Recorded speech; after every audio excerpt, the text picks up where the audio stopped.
10 years ago they buried her body, a closed casket, a funeral full of tears, a town that moved on except her sister, who never stopped waiting. And then, on the day of her sister's wedding, she walked through the orchard path like a ghost, wearing her old face. But the woman they buried wasn't her. And what you're about to hear will change the way you see identity, memory, and the terrifying power of silence. Before we begin, tell me, where in the world are you watching this from? Drop your city or country in the comments below. I read every single one. Now take a breath, because this story will stay with you long after it ends. The sky above Boise, Idaho, had that kind of color you only see in old photographs, soft gold smeared with gray. It was a late summer afternoon, and a warm breeze moved through the air like a sigh held for too long. Wind chimes danced somewhere near the barn, and laughter echoed from the wedding tent set up on the Moore family property. Rows of white chairs faced a modest wooden arch laced with ivy. It was Emma Moore's wedding day. The scent of wildflowers floated through the orchard.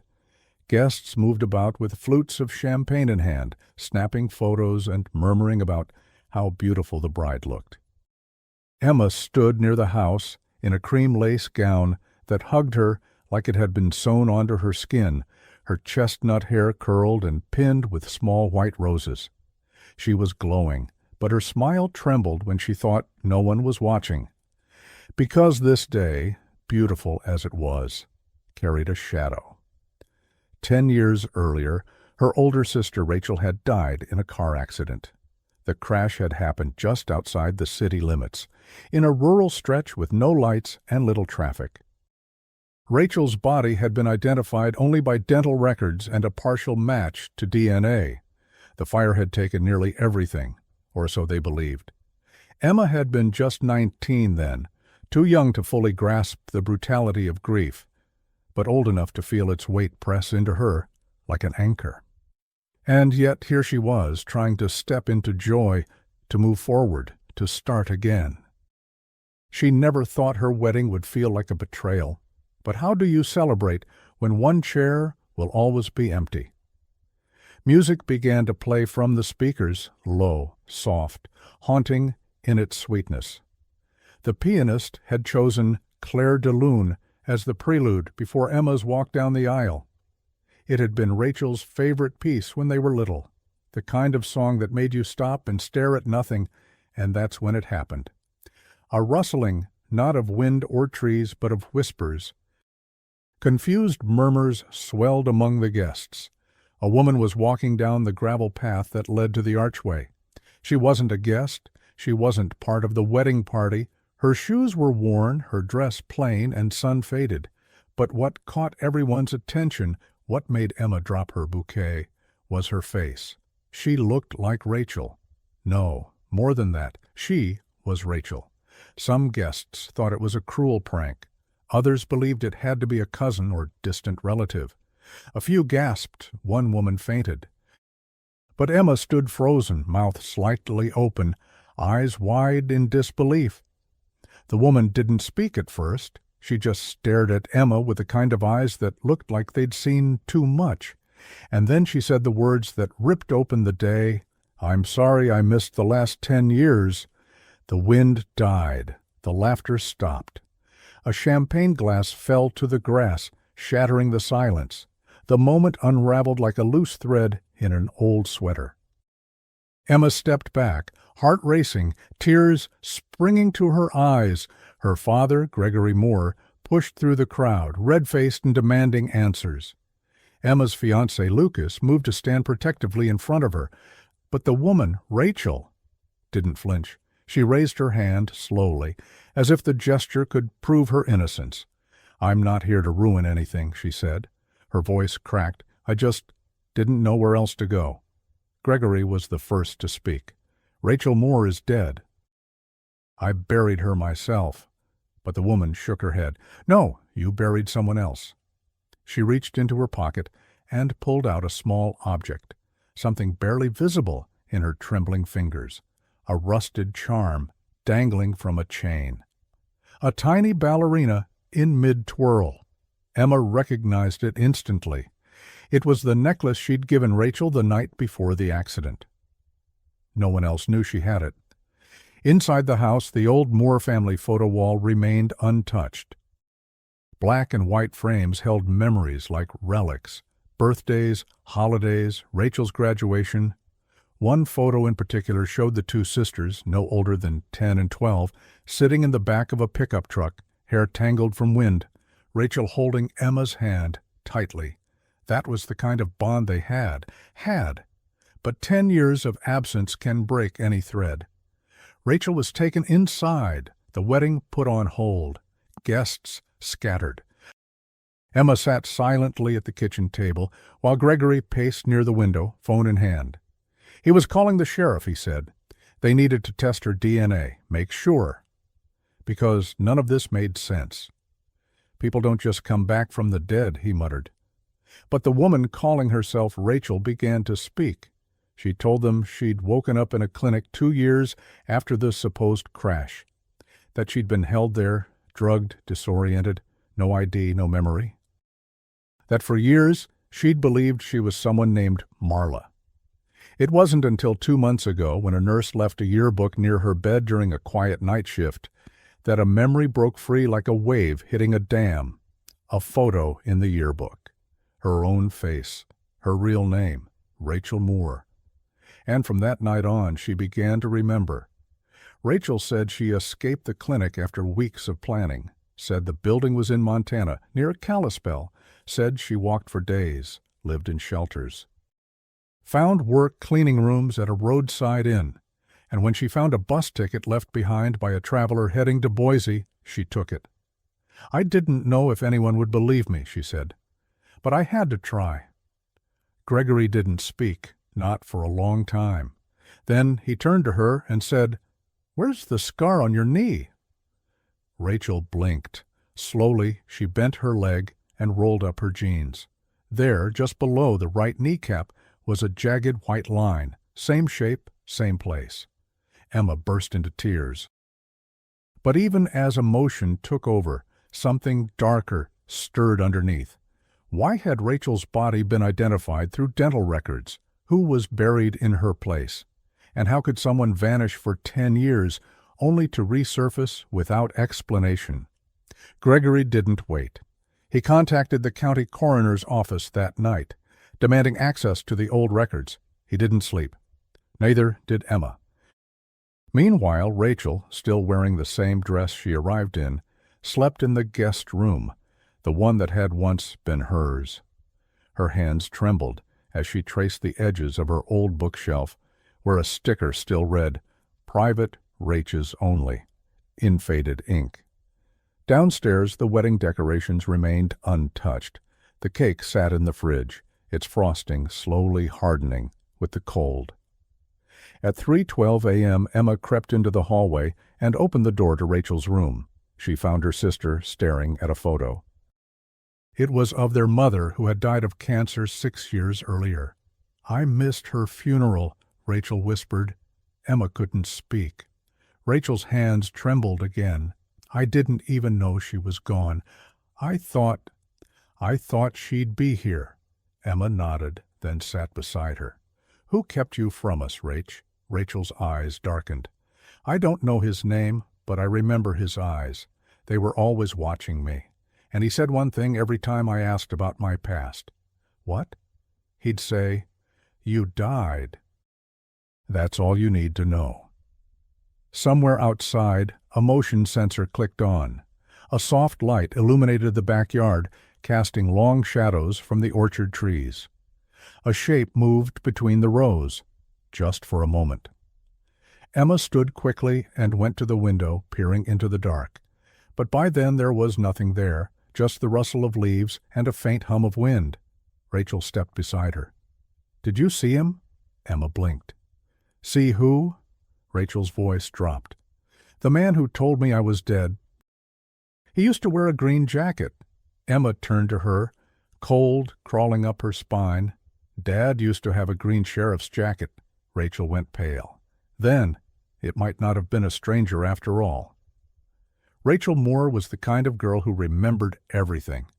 She remembered her first pet, a floppy-eared beagle named Dusty, who ran away during a thunderstorm and never came back. She remembered the precise pattern of freckles across Emma's nose when they used to lie in the grass, staring at clouds. She remembered the warmth of her mother's hugs and the smell of cinnamon in the house every Christmas Eve. But most of all, she remembered what it was like to feel safe. That part had been taken from her. Before the world ended, before the crash, before the 10 missing years, Rachel had been 24, working night shifts as a nurse at St. Luke's Medical Center in Boise. She was smart, reliable, often called in when someone else canceled last minute.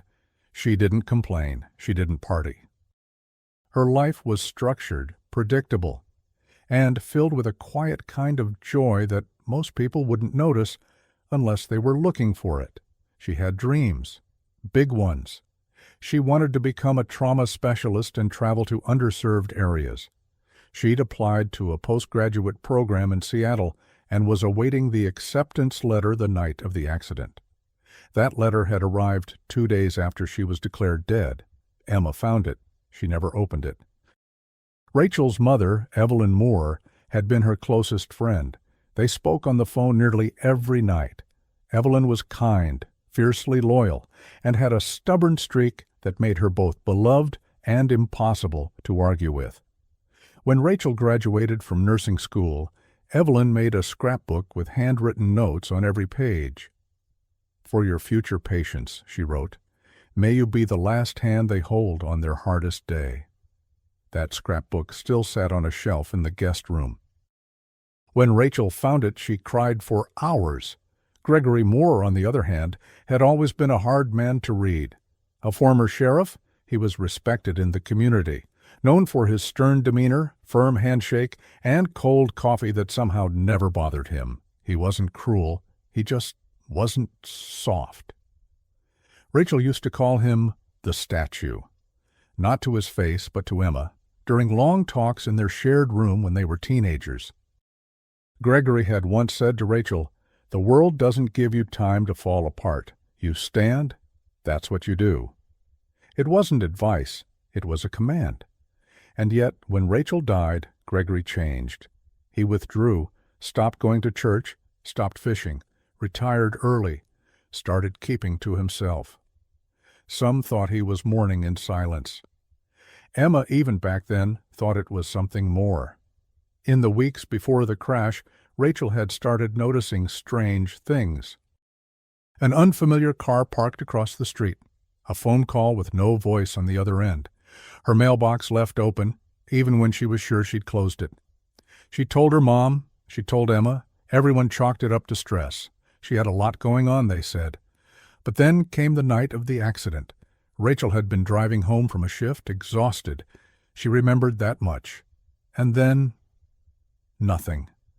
Only flashes, fire, smoke, a voice, deep, calm, wrong, saying, "She won't be missed." Wait.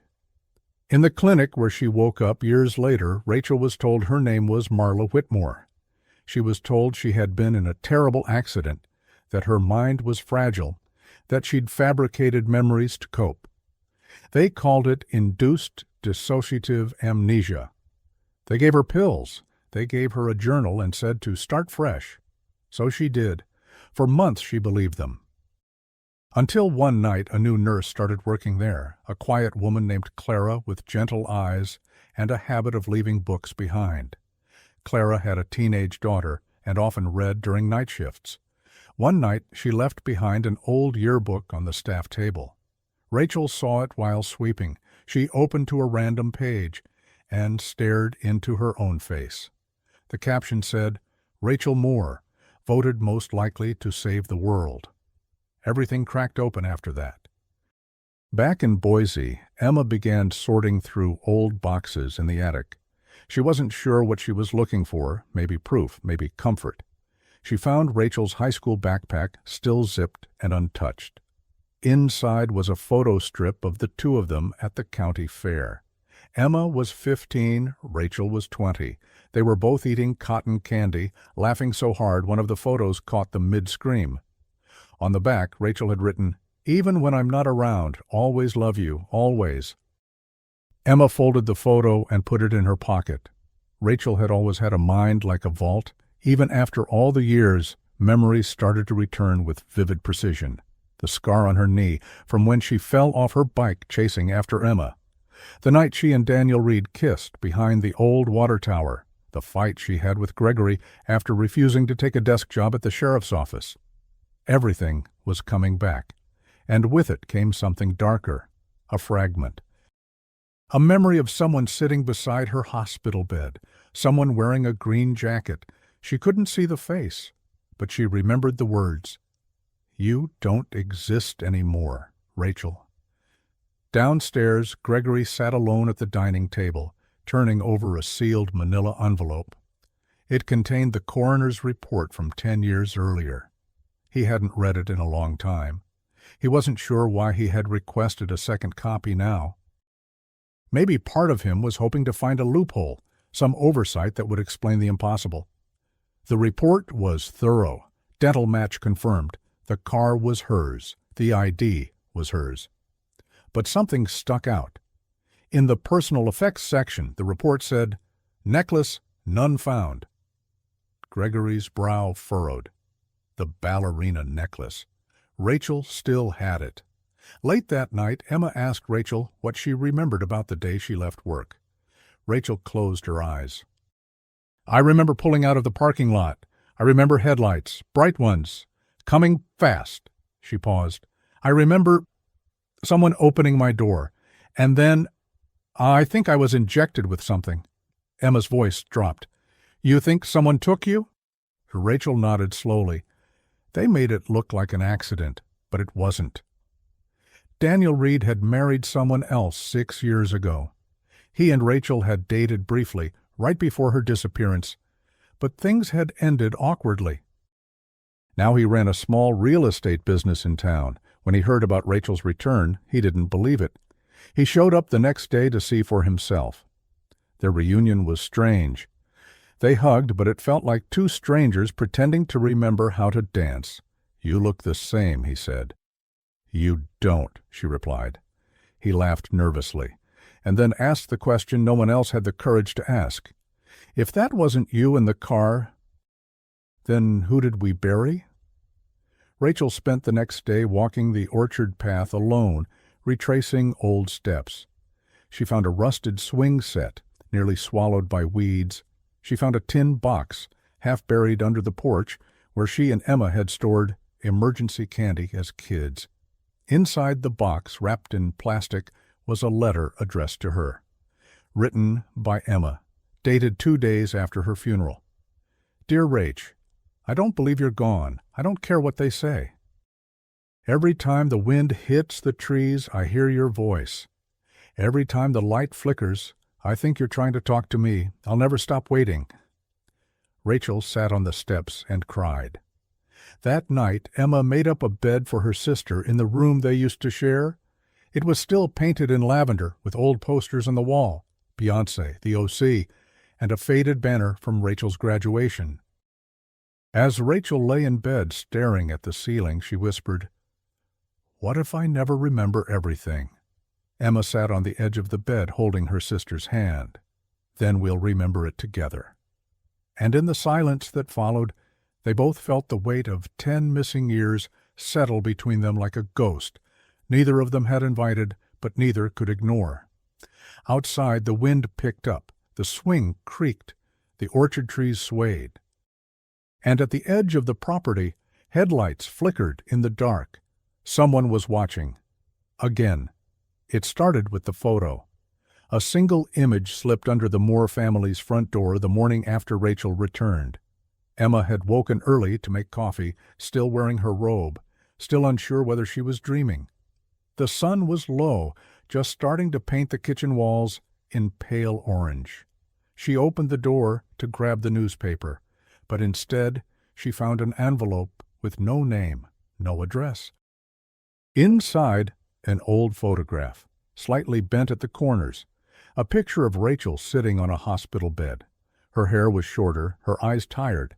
A date scribbled in pen on the bottom right corner, March 7th, 2017.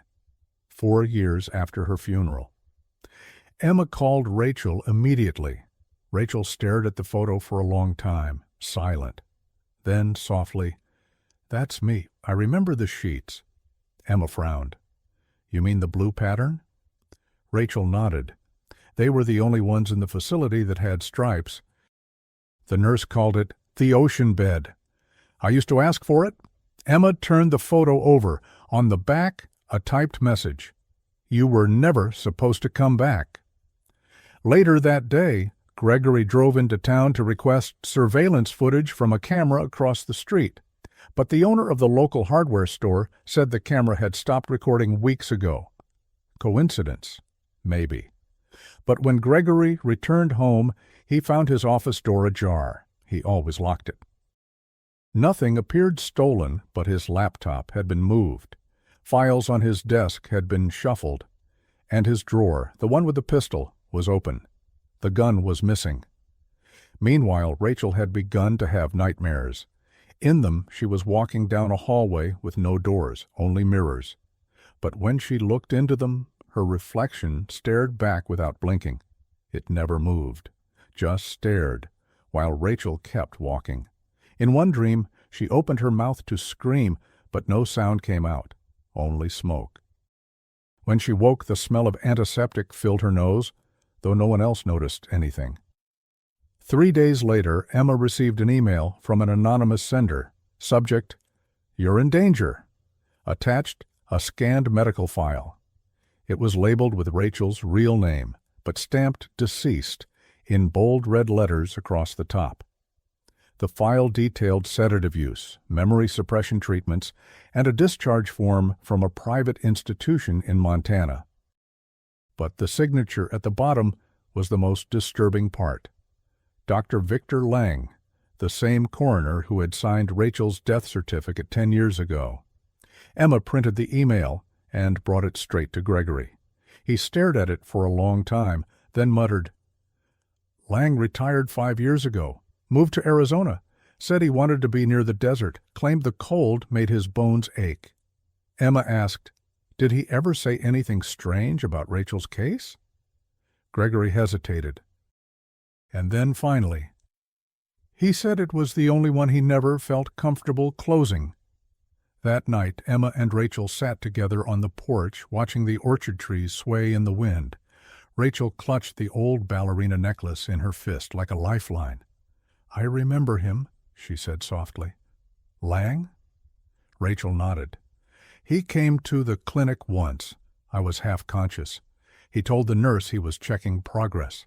But then he looked at me, and I swear, Emma, he looked scared." Emma leaned forward. "What else do you remember?" Rachel's voice trembled. "He whispered to someone, 'We buried the wrong girl.'" The next morning, a car was found burned at the edge of the Moore property. It was a black sedan, plates missing, engine still warm. Inside, under the driver's seat, was a syringe. The sheriff who arrived on the scene recognized the model as one registered to a private contractor in Kalispell, used frequently for transport services between care facilities. Emma looked at the ashes of the car and whispered, "They know she's here." Rachel stared silently, then turned and walked away, heading straight to the backyard shed. Emma followed her. Inside the shed, beneath a loose floorboard, Rachel uncovered a tin lunchbox wrapped in cloth. Emma asked, "What is that?" Rachel opened it. Inside were photos, dozens of them. Photos of her in the clinic, some sleeping, some awake, some with restraints on her wrists. "I didn't remember hiding these," Rachel said, "but I must have, before I escaped." Emma picked up one photo. Behind Rachel's bed, visible through the narrow glass window, stood a figure, male, broad shoulders, wearing a green sheriff's jacket. Rachel didn't need to say it. Emma already knew. Emma confronted Gregory that night. She didn't hold back. "How long have you known she was alive?" Gregory turned from the kitchen sink, eyes heavy. "I didn't. Don't lie to me." You told the sheriff's department you buried her. You told the coroner it was conclusive. You told me she was dead." Gregory's hands trembled. "I believed it." Emma slammed the photo on the table. "Then explain this." Gregory stared. The man in the background, the jacket. It was unmistakable. He sat down, head in his hands. "I was trying to protect you both." "From what?" Gregory whispered. "From the people I used to work for?" 10 years ago, a sheriff's deputy named Carl Rennick had brought Gregory a case he wasn't supposed to see. A young woman, nameless, bruised, terrified, had been found wandering near the edge of town. She didn't speak, had no ID. But there was one thing she said before they took her away. "I'm not who they say I am." She was taken to a private medical center under contract with the county for a psychiatric evaluation. Gregory had tried to follow up, but was shut down. Then, 2 weeks later, his own daughter was in an accident. Back in the present, Emma listened, stunned. "You think this is connected? That Rachel was taken because you got too close?" Gregory nodded. "I was warned. I didn't listen. And then she vanished." Rachel stepped into the room. Her voice was ice. "You let them bury someone else in my name?" Gregory couldn't meet her eyes. "I thought if I signed the report, they'd stop watching us." Days later, Emma received a package. No return address. Inside, a USB drive. On it, video footage from inside the Montana clinic. A camera set high on the wall, pointed at a hallway. The timestamp read March 9th, 2017. Rachel walked slowly down the corridor, escorted by 2 nurses, but something is off. Another patient, a young woman, appears in the frame, staring blankly into the wall, humming. And she looks exactly like Rachel. Same hair, same build, same scar on her knee. Rachel watches the video with her hand over her mouth. "That's not me," she says. Emma whispers, "It's a double." A decoy. Someone designed to keep her gone. Rachel decides she has to go back, to Kalispell, to the facility she escaped from. Emma insists on going too. Gregory refuses, says it's too dangerous. Rachel turns to him. "You buried me once. You don't get to lock me away again." Before they leave, Emma checks the mailbox one last time. Inside is a torn page from a Bible, Psalm 88. "I am counted with them that go down into the pit. I am as a man that hath no strength." Scrawled across the margin, "Return, and you'll wish you stayed dead." As they drive toward Montana, Rachel begins to speak of the past, of the first time she tried to escape, of the nurse who helped her, Clara. "She told me there were others," Rachel said, "girls like me, girls with different names, but the same story." What happened to her? Rachel looks out the window. They made her disappear too. When they arrive at the facility's location, a clearing in the woods, they find nothing. No building. Only a leveled field surrounded by barbed wire, as if it had been torn down, buried, erased. But at the center of the field stands one thing, a single mailbox. Red flag up, inside, a photograph. Rachel and Clara, smiling. And behind them, Dr. Victor Lang.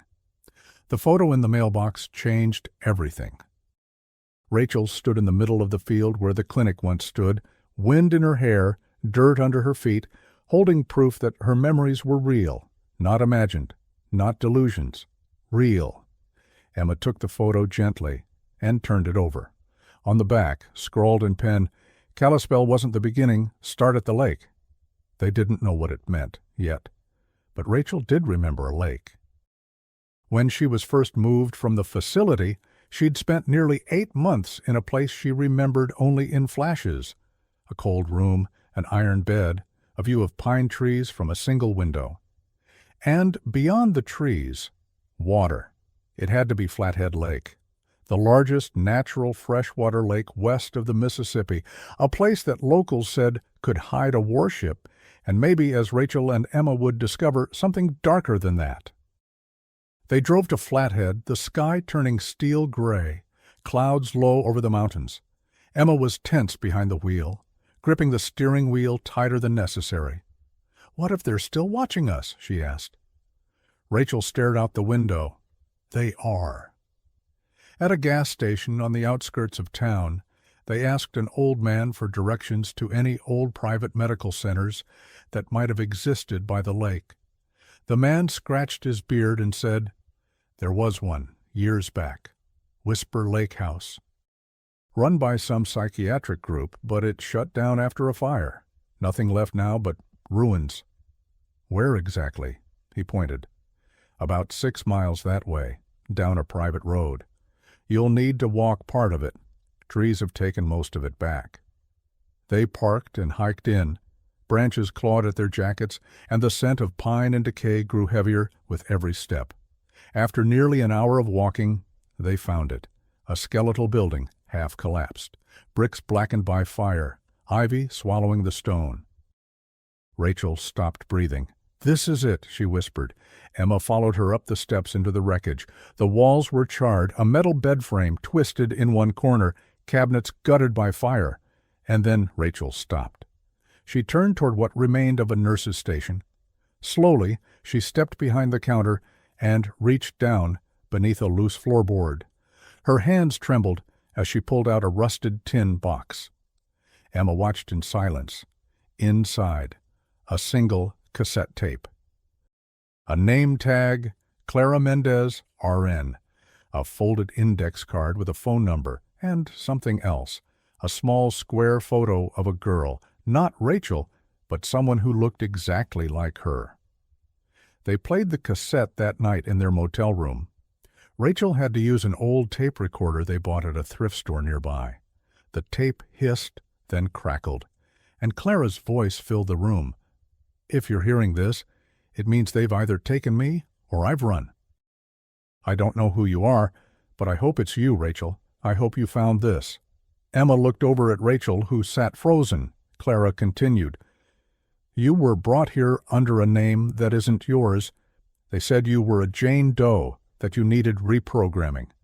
But I saw your file. I saw the real name. I saw the other one, too. There's another girl. She looks just like you. And I think they're testing something, swapping lives, controlling memories. They used to call her Echo. I don't know what that means, but I know this. They made you disappear because you knew something they didn't want anyone else to find. Don't trust anyone, not even family, especially not family. Go to where it started. Go home. Not just to Boise, go back before that. Ask about the missing files, about Project Mirror. I left something in the locker at the old Greyhound station, locker 43. Don't wait." They drove overnight, back to Boise, exhausted, wired, afraid. Emma asked Rachel again what she thought Echo meant. Rachel shook her head. "I don't know. Maybe she's the decoy. Maybe I'm the decoy. Maybe we're both just pieces of something." The Greyhound station was mostly abandoned, but locker 43 was still there. Inside, a manila envelope labeled Project Mirror, Draft 2, Confidential. A flash drive, a red baby blanket. Rachel touched the blanket with a gasp. "I remember this," she whispered. "From when I was a baby." Emma frowned. "How would Clara have it?" Rachel looked pale. "I don't think Clara put this here." They opened the Project Mirror envelope at home. Inside were government-style documents, diagrams of brain scans, twin testing, identity fragmentation studies, behavioral control experiments, and 2 photos, baby girls, identical. One labeled Subject A, Rachel Moore, the other, Subject B, Echo. Emma backed away. "You're saying you had a twin?" Rachel's eyes filled with tears. "I don't remember one. But I always felt something missing." Gregory came home that night to find both girls sitting at the dining table, files spread out like a crime scene. He saw the photos, the documents. He turned pale. "Where did you get these?" Rachel stood. "Start talking. Now." Gregory sat down, head in his hands. "It wasn't supposed to go this far. Emma demanded answers, and finally he gave them. You were born under a program, a classified one. They called it Project Mirror. Twins, monitored from birth, one raised with knowledge of self, the other, controlled, watched, used. Rachel was shaking. I was subject A. Gregory nodded. Your mother knew. She begged me to pull you both out. But we couldn't. The state had rights. Emma screamed, What do you mean the state had rights? Gregory's voice was hoarse. They let us keep one. The other vanished, Rachel whispered. So, who died in that car? Gregory closed his eyes. Echo. Silence hung in the room. The girl they buried 10 years ago wasn't Rachel. It was her twin, the one no one remembered, the one who'd been erased before she ever had a chance to live. Rachel stared out the window, heart pounding. If she was raised as me, then who am I now? Emma stood beside her. You're my sister, no matter what. But in Rachel's eyes, something had shifted, a doubt that couldn't be silenced. That night, Rachel listened to the tape again. This time, she noticed something new. At the very end of Clara's message, nearly inaudible, was a whisper, one word. Elkhorn. Rachel looked it up. Elkhorn was a ghost town in Montana. Used to be a mining village. Now, nothing but silence and ruins, and one building still standing, a church. Rachel stood and packed a bag. I have to go, Emma grabbed her arm. Not alone, but Rachel shook her head. If this is about who I really am, I need to face it myself. Emma didn't argue. She just handed her the ballerina necklace. For luck. As Rachel left the house that night, Emma turned to Gregory. I don't know who you are anymore. Gregory looked at her with haunted eyes. I'm the man who thought he could control the truth, and ended up killing it instead. Elkhorn, Montana wasn't on most maps anymore. What once had been a small mining town was now a graveyard of rotting wood and wind-battered stone, tucked deep in the mountains where no one went unless they were lost, or searching for something too dangerous to leave buried. Rachel arrived just after dawn. Fog clung to the trees like cobwebs, and the air was still with the kind of silence that makes your heart beat louder than it should. Her boots crunched softly on gravel as she stepped past an old sign, half fallen. Elkhorn, East, 1868. No phone signal, no houses, just one structure still upright at the town center, the church. Its white paint peeled like dead skin, windows shattered. The bell tower hung limp without a bell, and yet the door was shut tight, not rotting, not rusted. Rachel approached slowly. Then she saw it, a handprint, faint, on the front door, smudged in ash. She pushed the door open with both hands. The hinges groaned. Inside, the pews were mostly destroyed, some toppled, others burned. Charred hymnals lay scattered like blackened leaves, and at the front of the room, where the altar once stood, there was now only a trapdoor. She stared at it. The symbol on it was familiar, two mirrored silhouettes facing each other. It was the same logo from the Project Mirror documents. Rachel dropped to her knees and opened the trapdoor. A narrow stairway led into darkness. She hesitated only a moment, then descended. Each step creaked under her weight. A musty, metallic scent hit her halfway down, rust, dust, and something else. Chemicals. She reached the bottom. A long corridor stretched before her, lit only by a flickering fluorescent light. Doors on either side, metal, labeled with numbers. She passed room 3, then room 5, then stopped. Room 7. The door was ajar. Inside, a perfectly preserved medical chamber, a cot with straps, a cabinet full of vials, and in the corner, a TV screen glowing blue. She stepped closer. The screen flashed. Then played a video, footage of two girls, no more than 3 years old, playing with wooden blocks, both identical, one labeled R. Moore, the other Echo, the timestamp in the corner, 1993. Rachel watched, frozen. She was 3 years old, with a sister, a real one, and no one had told her. The video cut out, replaced by static, then a voice. "If you're seeing this, Rachel, then you made it further than anyone thought." She turned. The voice came from a speaker embedded in the wall. "Project Mirror was terminated because of you, because you remembered. But before we erased everything, you saw something you shouldn't have. You saw her file. Your twin was never meant to live past 7. Echo was an experiment in obedience. But you were the mistake, the control subject who asked too many questions." Rachel staggered back, her breath caught in her throat. The voice continued. "We tried to switch you, swap your lives. Echo would live your life. You'd vanish into data. But Echo broke. She refused to be you. So we burned the project. Literally. But fire doesn't destroy ghosts." Rachel turned and ran, out of the room, back into the hall. She tried the next door. Locked. Another. Locked until room 12. Inside, dozens of files. Cabinets lined the walls. One stood open. Inside, a folder labeled R. Moore, Echo, Final Report. She opened it. Page 1, Medical History. Page 2, Progress Reports. Page 3, Termination Order, signed by Dr. Victor Lang. Approved by G. Moore, her father.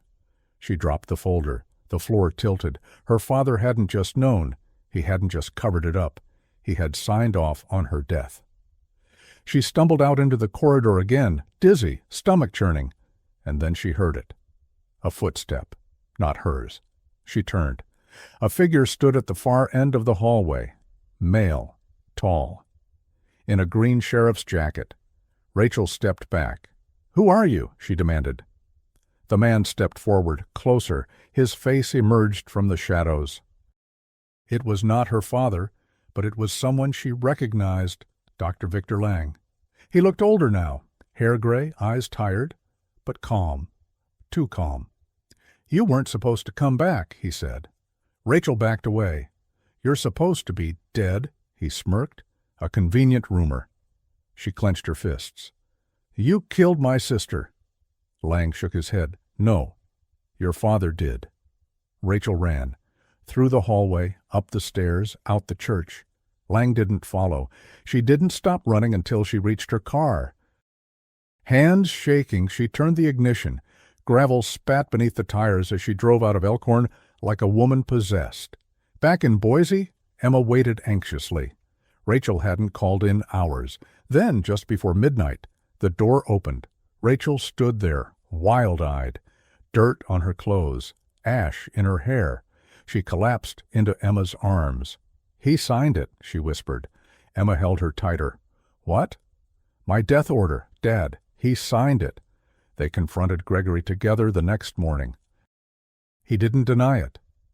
"I did what I thought would protect you," he said. Rachel's voice was like steel. "You chose silence over truth." Gregory looked at Emma. "You weren't supposed to find this. I buried it for a reason." Emma spat back. "You buried her." Rachel left that night. She didn't say where she was going, only that she needed to find Clara. She believed Clara was alive, and she was right. In a quiet corner of Oregon, Rachel tracked her down through a forgotten nurses' registry and a friend of a friend who still owed Clara a favor. She found her in a women's shelter, working under a different name. They stared at each other a long time before speaking. Clara whispered, "I never stopped hoping you'd remember." Rachel hugged her. They wept. Clara confirmed everything.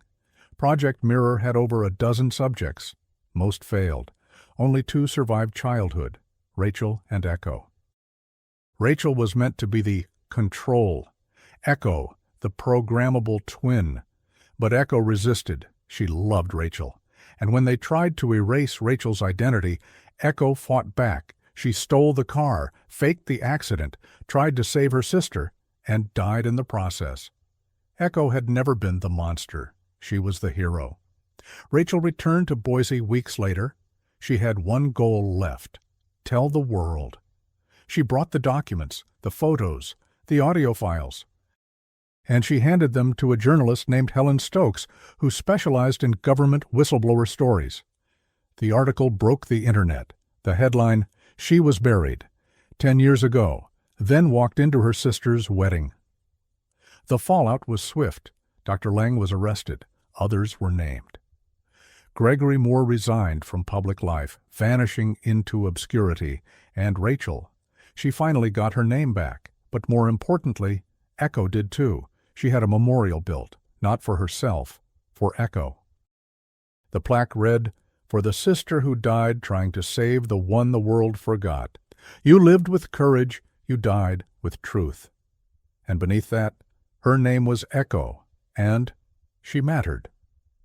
The cemetery was quiet that morning. No reporters, no cameras, no speeches. Just Rachel, Emma, and Clara, standing before a stone that hadn't existed until a month ago. It read, Echo Moore, 1990-2013. She lived unseen. She died with courage. Rachel placed a single white lily at the base. It had taken weeks to get the name approved, months to get the government to admit she had ever existed. But the stone was here now, a marker, a truth, a sister. They had buried Echo in the same plot Rachel had once occupied. Rachel had requested it herself. She gave me my life back. The least I can do is give her her name. When they'd exhumed the remains, forensic confirmation was immediate. No dental match, no fingerprints on file. Just a body that had worn Rachel's jacket, Rachel's ring, Rachel's identity, because she'd chosen to protect her sister. Rachel stood at the grave a long time, Emma beside her, silent. She used to hum when she was scared, Rachel whispered. Emma looked over. You remember that? Rachel nodded. I couldn't place it before. But the hum, I heard it in my dreams. I thought it was mine. It was hers. She closed her eyes. I think I spent my whole life feeling like a ghost. And it turns out I was the one who survived. Clara placed her hand on Rachel's shoulder. She didn't speak. She didn't need to. Some silences speak louder than grief. They left the cemetery as the wind picked up, rustling through the trees. Somewhere nearby a bell rang, soft, hollow, distant. Rachel stopped. She turned back, staring at the grave one more time. Then she said, You can rest now. Emma and Rachel moved into a small rental house just outside Boise. Nothing extravagant. 2 bedrooms, a garden in the back. They didn't try to recreate the past, they just started again. Rachel kept busy. She began therapy. She wrote, a lot. Journals filled with half-memories, pieces of her story that came back in fragments. She baked more than she used to. Adopted a cat with crooked ears she named Echo. Emma returned to her teaching job. The wedding she had postponed never happened. Lucas, her fiancé, had quietly stepped away after Rachel's return. I think you need time with your sister, he'd said, and I think I need to figure out who I am outside of all this. There was no bitterness, only honesty and healing. The story stayed in the media for months, but eventually the noise faded. What remained was a book. Rachel had written it herself, titled simply, The Girl Who Was Buried Twice. It became a bestseller, not because of the scandal, but because of the heart. People didn't just read it, they felt it. One afternoon months later, Gregory showed up at Rachel's door. He looked older, smaller, no badge, no authority, just a father who had lost everything, trying to protect nothing. Rachel didn't slam the door. She didn't hug him either. She listened. I was raised to believe that silence kept people safe, he said. But silence buried my daughter. He handed her a small box. Inside was an old cassette, labeled in faded pen, Rachel and Echo, age 3. I kept it, he said, because I couldn't let myself forget, even when I pretended I had. Rachel took it without a word. Gregory turned to leave, but just before he stepped off the porch, she said, I'll never forget what you did, but I'll also never forget that you showed up anyway." He nodded. It wasn't forgiveness, but it was something. That night, Rachel played the tape. It was a home recording, a birthday, two small voices singing, giggling. Echo's voice slightly softer than hers. Their mother's voice in the background, singing along, clapping, and then, "Make a wish, girls." We wish to be the same forever. Laughter, cake, music. Rachel sat on the couch, eyes closed, letting the sound wash over her like rain on dry ground. 1 year later, on the anniversary of Echo's funeral, Rachel visited the grave alone. She brought a new flower, a yellow rose, Echo's favorite. She sat for a long time, then opened a letter. She read aloud, "Dear Echo, I don't know if souls recognize each other after death. I don't know if you hear me now. But I know you saved me. You chose to die so I could live. I promise I'll never waste what you gave me. I promise I'll live twice as hard, once for me and once for you. And when I look in the mirror, I'll smile, not just because I see myself, but because I see you too." She folded the letter and placed it under the rose. A breeze swept past. Somewhere in the distance, a songbird called, and Rachel whispered, "Goodbye, Echo." "Thank you." 1 year later, almost to the day, a different kind of gathering took place on the Moore family property. No white chairs, no ivy-wrapped arch, no vows, just a handful of people, family, friends, survivors, standing together beneath the same orchard trees where, not long ago, a wedding had been interrupted by a ghost. Except this time, it wasn't a ghost that arrived. It was the truth. Rachel stood at the front of the small crowd, her hair loose in the wind, a small microphone trembling in her hand. Behind her was a framed photograph of Echo, the same smile, the same eyes, the same quiet strength. And below the frame, carved into a wooden stand, just one word. "Remember." Rachel spoke. "I used to think my story ended 10 years ago. When they said I died, when they buried someone and called her me." She paused, looked at the photo. "But it didn't end." "Because she wouldn't let it," her voice cracked. "Echo gave me everything. She gave me the chance to be seen, the chance to come back, the chance to live." A breeze moved through the trees. "I came here once as a guest at a wedding. Now I come here as a witness to the unthinkable." She looked out at the crowd. "Most people won't believe our story. They'll call it conspiracy. They'll say it's too wild, too painful, too far gone." She smiled. "But I've learned that the unbelievable is just the truth, dressed in scars." Later that evening, as the sun dipped low behind the orchard, Emma found Rachel sitting on the old porch swing. The same swing they used as kids. Rachel held a worn yearbook in her lap. Emma sat beside her, quiet at first. Then she asked, "Do you still feel like her?" Rachel looked up. "You mean Echo?" Emma nodded. Rachel thought about it. "Sometimes I feel like we've traded places 1,000 times in my head. Like she's still in here, holding the pieces I dropped." She looked down at the necklace in her hands. The ballerina still spun, even after everything. "But I also feel like me now. Finally."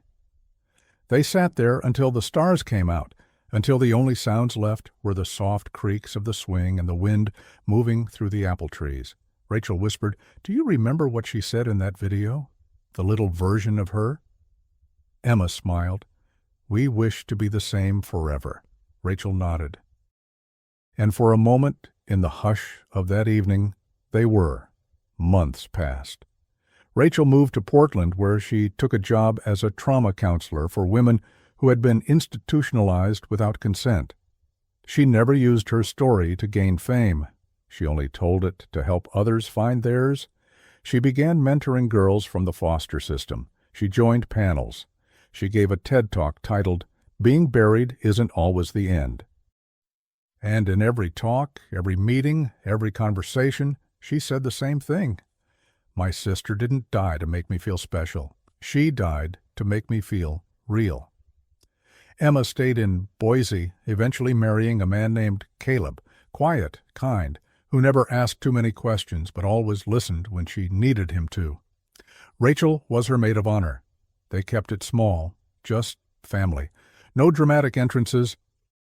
But this time, there was a chair set aside at the front, empty except for a yellow rose and a note that read, "For Echo, you are never missing again." And Rachel? She kept writing. One book became two, two became five. But it was the last one, the quiet one, the one she almost didn't publish, that left the biggest mark. It was a memoir. No titles, no chapters, just letters. One to her father, one to her mother, one to Clara, one to Emma, and the last one to Echo. The final page simply read, "I was buried 10 years ago, but you brought me back. I don't know where you are now. But if souls leave footprints, yours are beside mine, every step, every day, forever." And on the final line, she wrote the words that would become the most quoted sentence in everything she ever wrote. She died for me to remember who I was, so I could become who she never had the chance to be.